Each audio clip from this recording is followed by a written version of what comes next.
The food we eat is more than just fuel. It's the foundation for our energy, our focus, and for our consistency and our health. Hey, today we're talking about how food and the things we eat, the nutrition, how it impacts our health, how it impacts our consistency and our ability to be successful. Hey, this is Dr. Dwain Woode. I am excited that you're here for my 100-day walk to consistency and health, another day. And we are on day number 67 in our walk. I'm glad that you're here. We're going to talk about some interesting things. Hey, we talk about my favorite stuff, food, right? So let's go ahead. I'll see you on the walk. So yesterday we talked about exercise and its effect on the body and the mind. And today we're talking about the fuel that fuels it all. And many people think about nutrition and the things that we eat as simply things that are affected and affect our blood sugars, affect our weight, and that affect our cholesterol. And those are very important features of the food that we eat. But the nutrition that we have, the nutrition that we give our body, has implications for our energy levels. It affects our moods. It affects our thought process. It affects our behavior.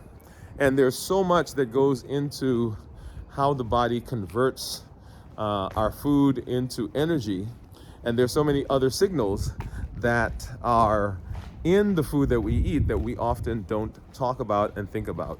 So today we're going to spend some time just diving deep into the effects of food and its role in our consistency, in our health, and in our behavior. Yesterday I talked about us eating food in everything, right? So all of our activities seem to be surrounded by food.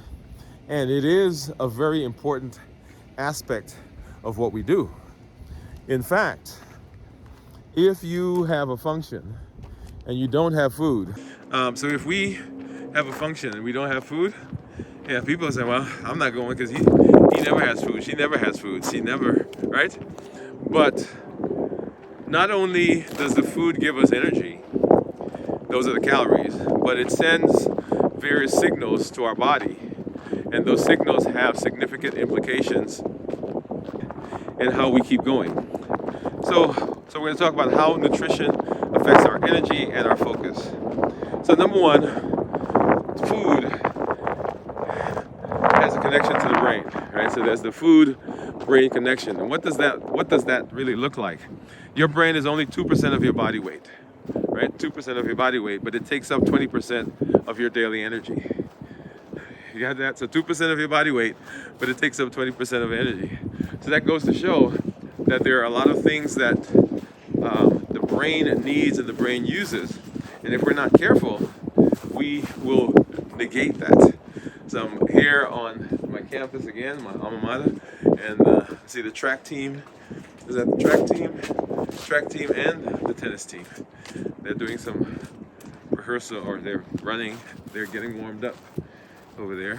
So I'm going to try not to get them in the video. But anyway, so we're talking about food, okay? So 20% of our energy goes to the brain, and although it's only 10% of our total body weight, this means that food that you eat plays a huge role in your ability to think clearly, to stay focused, to stay on task, and to problem solve. One of the things I talk to my team about a lot is problem solving, because I'm always wanting them to problem solve, right? So that's that's a key focus of what I talk to them about. Let's see, can I go through here? I think I can. Hopefully, maybe not. Well, we're gonna try. We may have to come back. All right. So key thought is, if you are consistently feeling sluggish or foggy, we may need to look at your food, because the food has direct implications on our energy and our ability to be successful. Many people talk about eating, and one of the things that I do not want to do, or I guess let me say it differently, what I want to do is I want to give you the basis for being able to think about food in a way that's positive and in a way that helps you develop the best relationship you can with food. Because many of us have disordered relationship with food. Yep, we do. Now, we're not going to spend a lot of time talking about that, but I do want to say that often when we have difficulty with food and our concept of food is because maybe I'll go on campuses on the other side of this road and I see students hanging around, so I don't want to go there and have to kind of dodge them to not get them in the video. So we'll kind of walk down here and see if we can avoid them as much as possible. Okay? All right. So I see one there, so let me just make a change. Okay. So that's what we talk about with nutrition. Okay? So we want to make sure that we have a relationship with food that is positive, that we understand what food focus is, what its benefit is, and we understand how we can use it for the things we need in the body. And believe me, the body needs food, right? It is the source of our energy and the source of our nutrition. So you need it. So here's some key assets, right? 3 key assets and areas where we need to think about food and where nutrition impacts our performance. Okay, I'm going up a hill here. Number 1, energy level. The right fuel for the brain. The right fuel for the brain and for the body. Have you ever feel exhausted? Like, man, like right now I feel a little tired.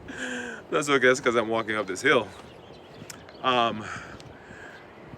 Maybe it's not that you didn't get rest, and maybe it's not that you're overwhelmed or there's a lot of stuff to do. Maybe it's the fact that you have not had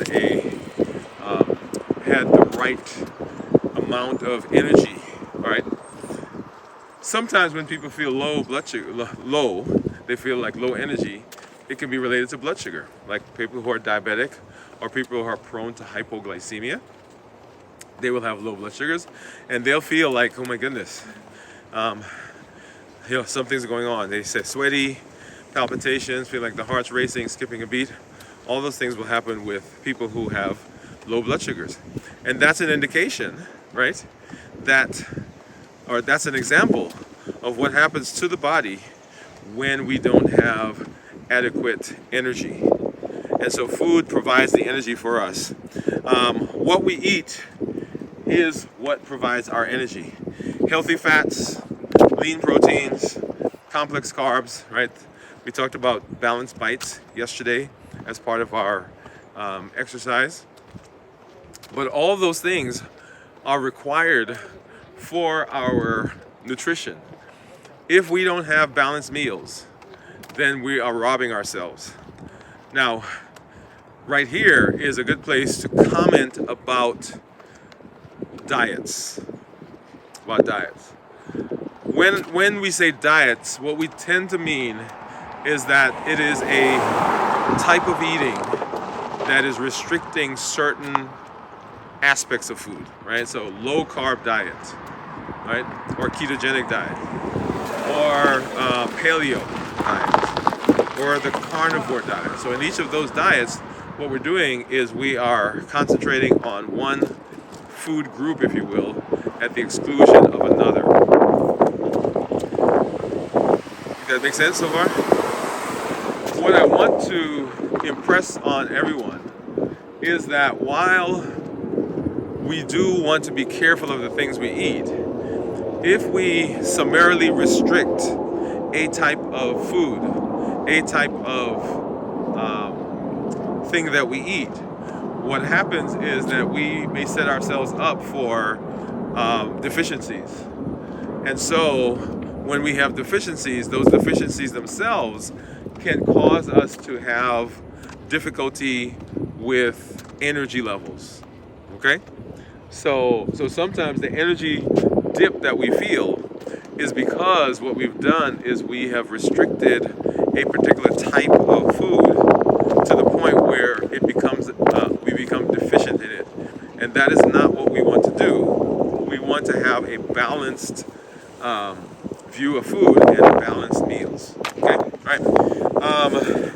So when we talk about food, there are all these lists. Things though, you should eat this, you should eat all of that, you shouldn't eat any of this. And we talk about things that we should eat and things we should avoid. And some of the things that people talk about avoiding are sugary sweets.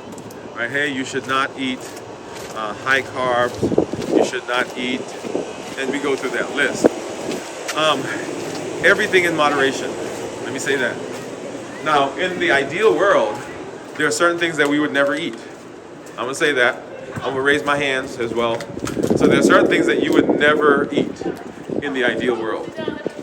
Um, can I say one? All right, can I say one?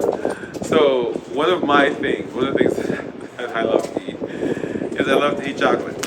All right, and don't judge me, because some of you right now, right, you're a chocoholic and you love those things. And in the ideal world, would there be chocolate? I don't know. Maybe in the ideal world there would be chocolate, but it wouldn't cause the problems that we see when we have chocolate. maybe that's what we should be talking about, right? So the symptoms and the complications that come from chocolate. But as we're talking about the various things that we're eating, we want to make sure that we are not restricting so much that we begin having deficiencies in our vitamins, in our nutrients, in our minerals. Because if we do that, then we are actually is being counterproductive, and we're doing things supposedly to help our bodies, but that actually is hurting our bodies. Okay, so we want to make sure that we're not doing that. That we are setting ourselves up for the best possibility of success. And then the other place, so we talked about energy. This is what food does. The other thing is it helps to provide mental clarity. There's some students hanging out back there, so that's why I had to go around. That, by the way, behind me, for those of you who know the campus, that's Blake Center. And I'm walking by to my left. Over on this side is Carter Hall. To my right is the new, the new music building, I think. Okay, so that's where I am if you want to pinpoint where I am on campus. So mental clarity and focus. So brain boosting foods. So we see that on the internet. People talk about brain boosting foods. You know, the green juice.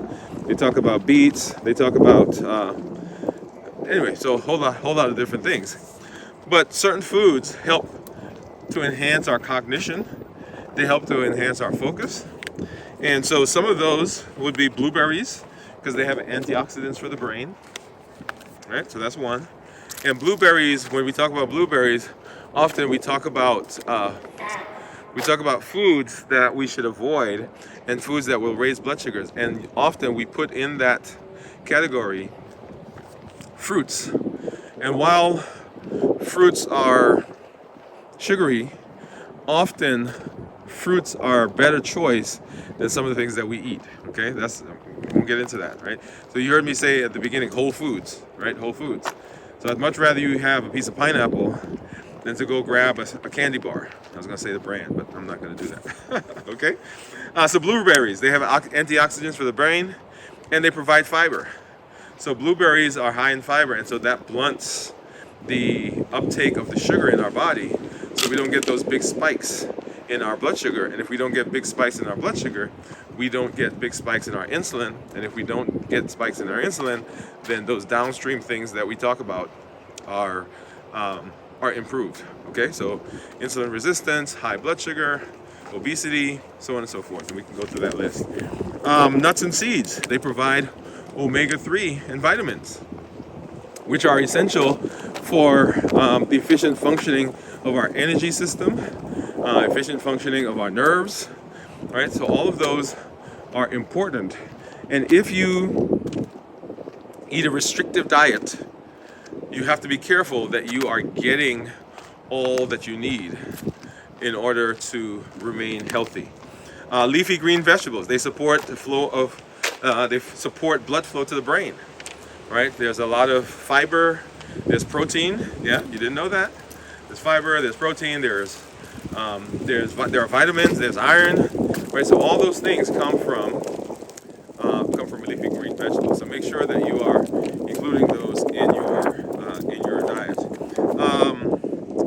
And then we're going to skip some of these other things. So things like, and for those of you who are vegetarian, You have to be careful. I said I skipped, but we're going to go through them. You have to be careful that you're getting your B vitamins, B12, particularly for people who are not eating any red meat.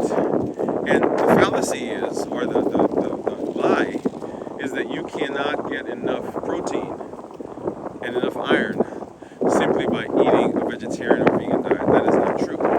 You can get ample amounts of both of those if you eat a balanced diet. And that's why I keep harping on the phrase balance, right? So we have to be balanced in the foods that we're eating. And then also, the foods that we eat, not only do they affect our energy, not only do they affect our mood and our mental clarity, but they also will affect our stress regulation, right? And ultimately back to the mood.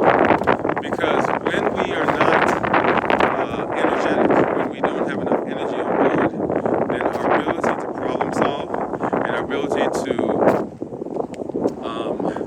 be resilient is impacted. Because if you are tired, then you really don't want to problem solve.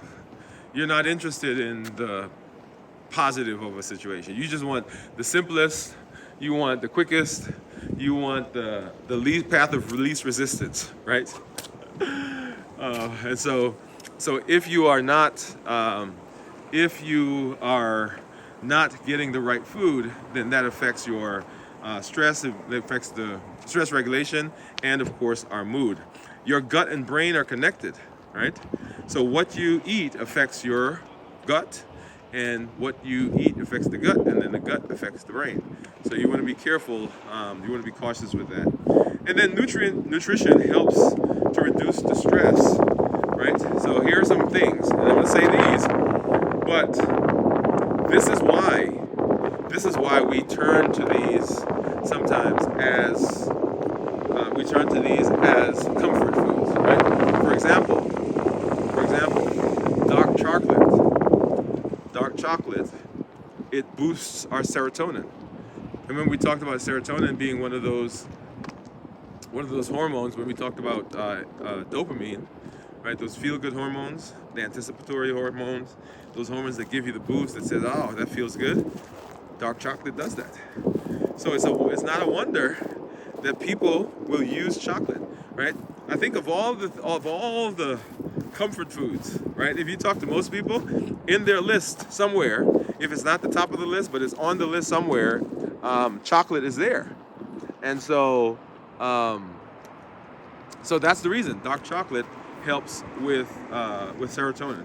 Bananas are rich in magnesium, and this calms the nervous system, right? So people say, oh, I take magnesium to go to sleep, or I was anxious and I took some magnesium. Now you want to do this under the direction of your healthcare provider, right, to make sure that you're always doing that. But bananas, another way to help affect the mood. And then fermented foods. One of the things that I tried to do once was I tried to make some kimchi, because I have a friend who lived in Korea, and so he was telling me, he gave me a recipe, and I did it, but I don't think I did it well. So it didn't quite work the way I expected, and so we didn't have a good experience there. But fermented foods, yogurt, kimchi, sauerkraut, right? So all of those are foods that can help to produce supportive enzymes and supportive hormones in your body that will help you improve your health, improve the signals that are going to your body from the food that we eat. Okay? All right. And so then how do we go about building nutrition plan for better health and for better energy? You ready? All right. So this is the action. This is where the things that we do come into play. So number one, you want to start your day. If you do eat breakfast, you want to start your day with a balanced meal. There's that word again, balanced, right? Balanced bites. You want to have a balanced meal. So sometimes when I'm talking to patients or clients, I'll say to them, okay, tell me what you ate today. And they'll say to me, okay, and they go through the list. And I'll listen to the list. And the list is full of highly processed, excuse me, high carb, high sugary foods. There is no protein. There are not in their list any healthy fats. So they've just filled themselves up with just a lot of carbs. Okay? Or I'll talk to some people and they say, and they give me their list, and it's all protein. You know, they've had, well, I won't go through the list, but you get the idea. Well, yeah, so eggs and sausage and bacon, and they may have had a steak and eggs, right? So most of it is protein. And so when you are eating, if you're going to eat breakfast, when you start your day, let me just say that. So forget about breakfast, lunch, and supper. When you're going to start your day, when you start eating, you want to eat a balanced meal, right? So balanced bites, balanced nutrition. You want to have nutrient-dense foods and not necessarily looking at calorie-dense foods. So you want to eat food that is going to sustain your energy. You want to eat food that's quick.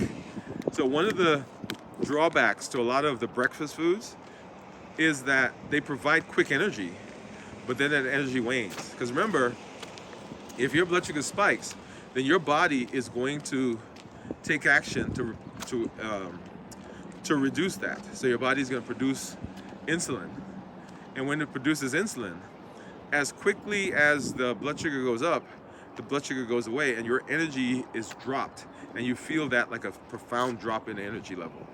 Okay, so you don't want quick energy coming in unless you are having a low blood sugar, and you know that's a whole different conversation. But if you are trying to eat a healthy meal, you want to make sure that you're not just taking in those quick, and then usually it's carbs, right? A lot of breakfast foods fit into that category. Next, you want to eat for sustained energy, right? That goes along with what I just said. Avoid energy crashes by choosing whole foods.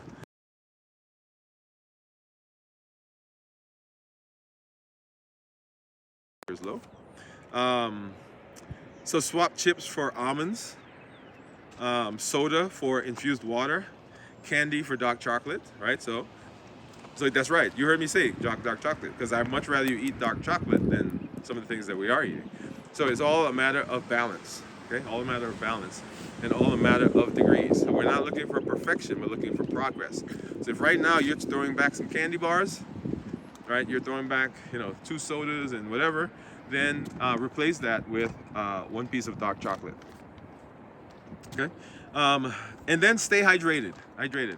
Often we confuse hunger with hydration.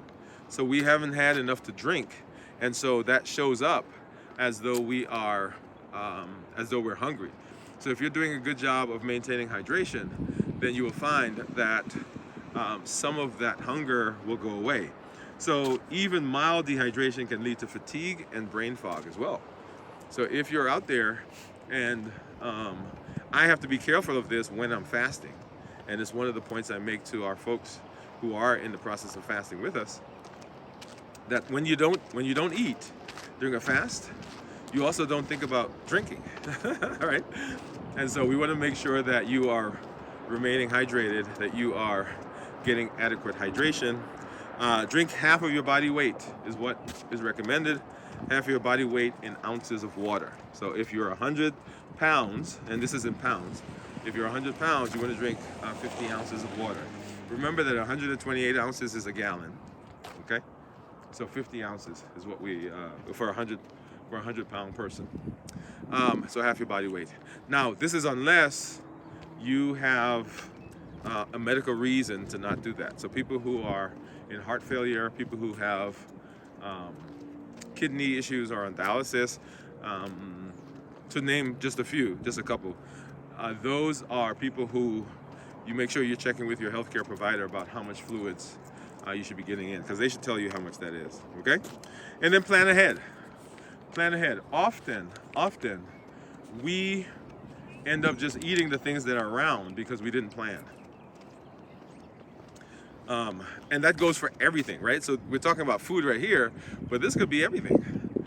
So a couple of days ago, I was working on a project, and I ended up having some spare time, right? And I was sitting in the car waiting. And because I had not planned properly, it ended up that time I could have been doing part of the project.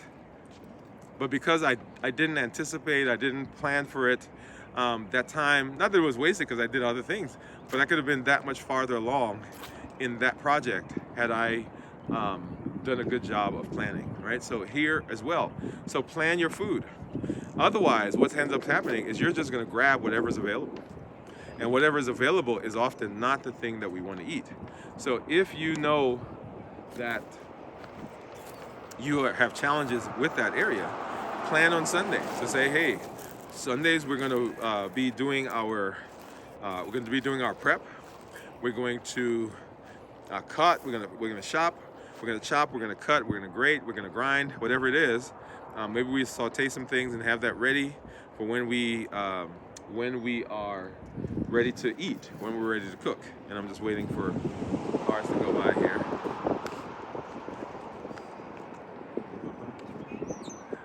All right. So plan ahead. If you plan ahead, then things are better. Make healthy easier.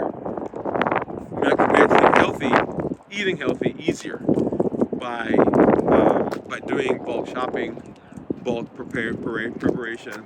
Maybe you I don't know. Maybe you're doing rice, and instead of cooking rice every day or every 2 days, maybe cook some on Sunday and package it out into containers so that when you're ready for it, you just grab the container. You have to add the other things to it, right? Because you're not just eating the whole bowl of rice, but you get the idea that you've planned for that.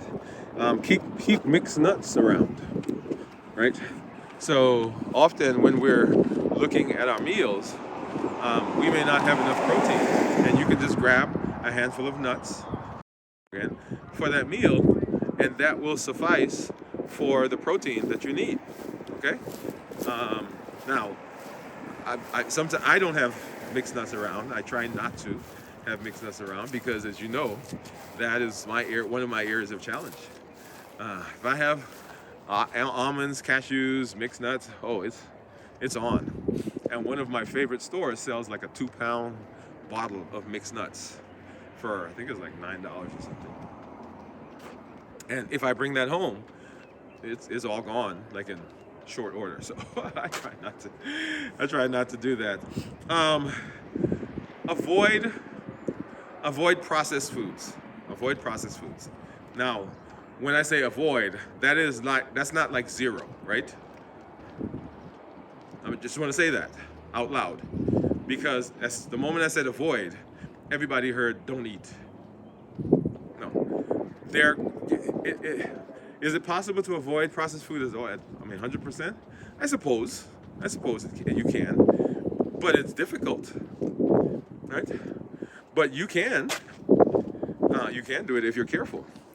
But what I don't want to happen is I don't want the process to become so stringent and become so arduous that our brain just says, okay, I'm not doing that anymore. Okay? So always be kind to yourself. Always remember self-care, all those things that we talk about. All right. So that's it, right? It's food, the nutrition, every bite that we eat counts. Everything we put in our mouth has a signal, has some consequence, and it's sending and when I say consequence, either positive or negative, right? So it doesn't have to be negative, but the signals that we send to our brain from our food is very important in our ability to remain consistent, remain resilient, have a positive mood, have positive attitude, problem solve, be self-confident, and all the things that we're talking about in terms of our benefits. Okay. Now we can't ever leave, and I'm going to come over this way because the wind is just picking up right here.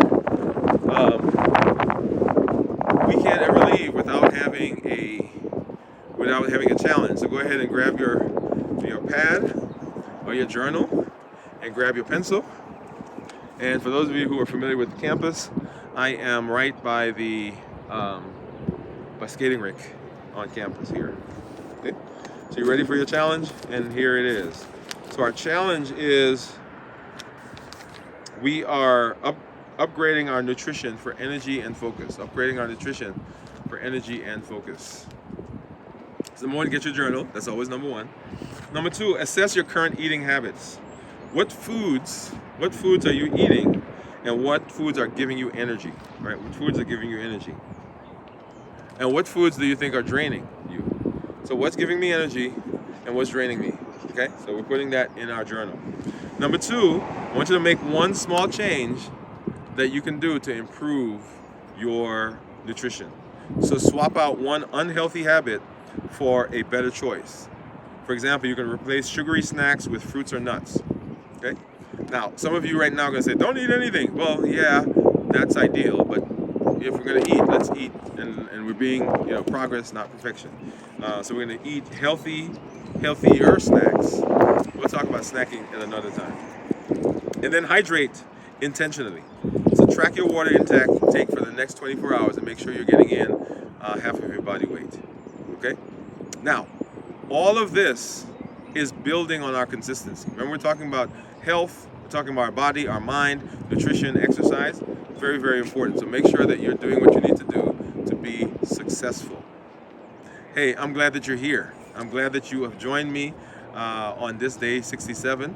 We're coming back and we're adding each day to our tools. We're adding to the toolbox. We're adding to the things that we do to be successful. So make sure that you are joining us. Make sure I see you tomorrow on day 68. We'll see you